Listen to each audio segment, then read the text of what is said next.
Defence ETF का। तो अभी जो है मार्केट में 2 ईटीएफ है डिफेंस ईटीएफ का। तो एक मोतीलाल ओसवाल का डिफेंस ईटीएफ है। तो पहले इसके बारे में बात कर लेते हैं।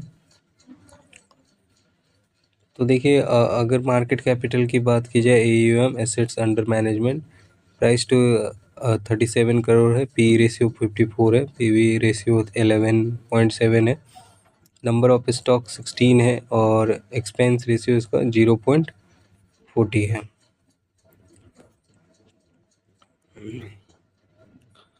तो अगर बात की जाए तो लगभग 1 मंथ में थोड़ा सा ये स्टॉक्स ने ऑलरेडी 102%, 103% रिटर्न दे दिया था इसके भी म्यूचुअल फंड ने। ठीक है, तो अभी जो है डाउन ट्रेंड बना हुआ है, उतना ज़्यादा रिटर्न अभी हमें देखने को नहीं मिल रहा है। ठीक है, टोटल 16 कंपनी है और अगर बात की जाए तो सारी कंपनियां डिफेंस की है। तो ये डिफेंस जो हमारा जैसे निफ्टी इंडेक्स फंड है, उसी तरह निफ्टी डिफेंस फंड को ये बेंचमार्क को ये कॉपी करता है।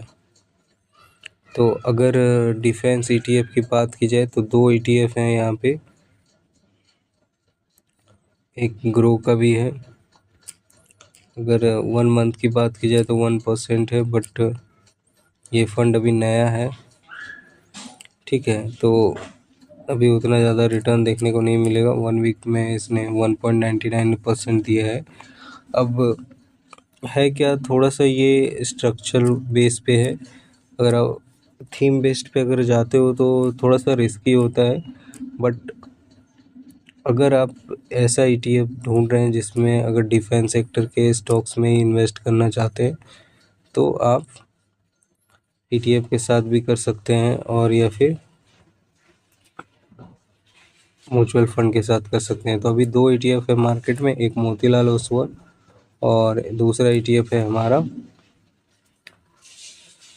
Grow Nifty ETF. तो टोटल 16 कंपनियां हैं। तो यहाँ पे अगर HDFC इसने 1 ईयर में 81% का रिटर्न दे दिया है।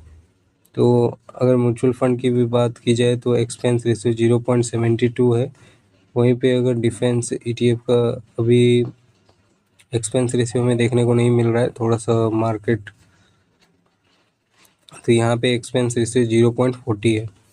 तो ईटीएफ का एक्सपेंस रेशियो भी कम होता है। अगर लॉन्ग टर्म होरिजन है 3 ईयर 5 ईयर का रिटर्न, तो आपको ठीक ठाक देखने को मिल जाता है। बट ये सेक्टोरियल बेस्ड है, तो अगर गवर्नमेंट की पॉलिसीज़ या फिर मार्केट में कुछ ऐसा होता है तो फिर ये सेक्टर हाईली रिस्की होता है।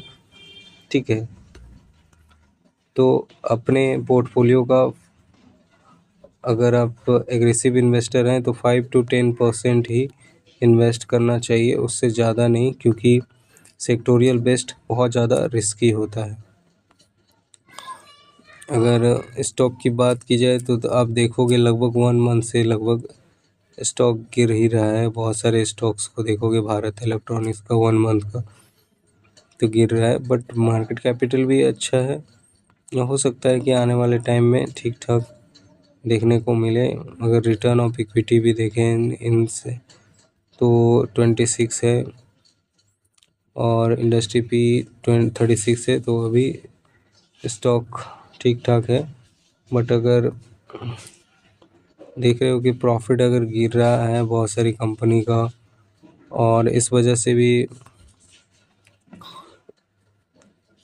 शेयर प्राइस में हमें देखने को मिला भारी गिरावट।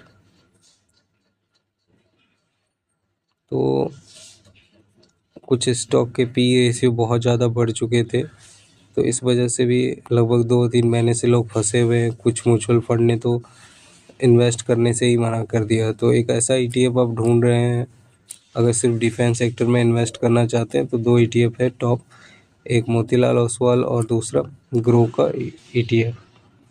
तो ये एक छोटा सा वीडियो था, बट हाईली रिस्की होता है। अपने मैं दोबारा ये कहता हूँ क्योंकि ये थीम बेस्ड है। तो अगर गवर्नमेंट पॉलिसीज़ कोई गवर्नमेंट आती है तो अगर डिफेंस सेक्टर में जोर देती है तो फिर ये सेक्टर बढ़ेगा। तो गवर्नमेंट की पॉलिसी और अगर जियोपॉलिटिकल इन सब का भी इफ़ेक्ट पड़ता है। तो सेक्टोरियल में यही है कि अगर आप 3 to 4 ईयर्स 5 ईयर इन्वेस्टेड रहते हो तभी आपको रिटर्न मिलता है इसमें।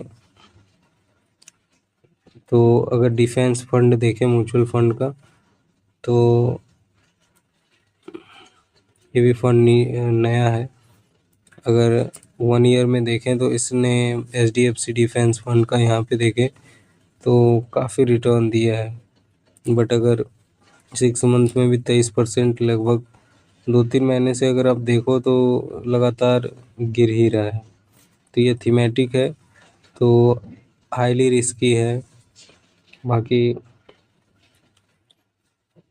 अगर रिटर्न की बात करें तो इसने ओवरऑल 121% का भी रिटर्न यहाँ पे देखने को मिल रहा है। बट 3 मंथ में -12% यानी निगेटिव जा रहा है।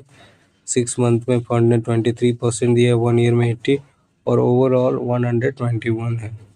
तो लगभग पैसे को भी डबल किया है। अगर रिस्क भी रहता है तो पैसा भी डबल होता है। तो आई होप एक ऐसा फंड जिसमें आप डिफेंस सेक्टर में इन्वेस्ट करना चाहते हैं तो 2 तरीके से कर सकते हैं, या तो म्यूचुअल फंड में भी और या फिर ETF के थ्रू। तो एक्सपेंस रेशियो देखिए डायरेक्ट फंड में कम होता है। तो ओवरऑल मैंने बता दिया आपको। 2 ETF है यहाँ पे जैसे आप देख रहे हैं, एक ग्रो का है, एक मोतीलाल ओसवाल का। दोनों ही अभी न्यूली है।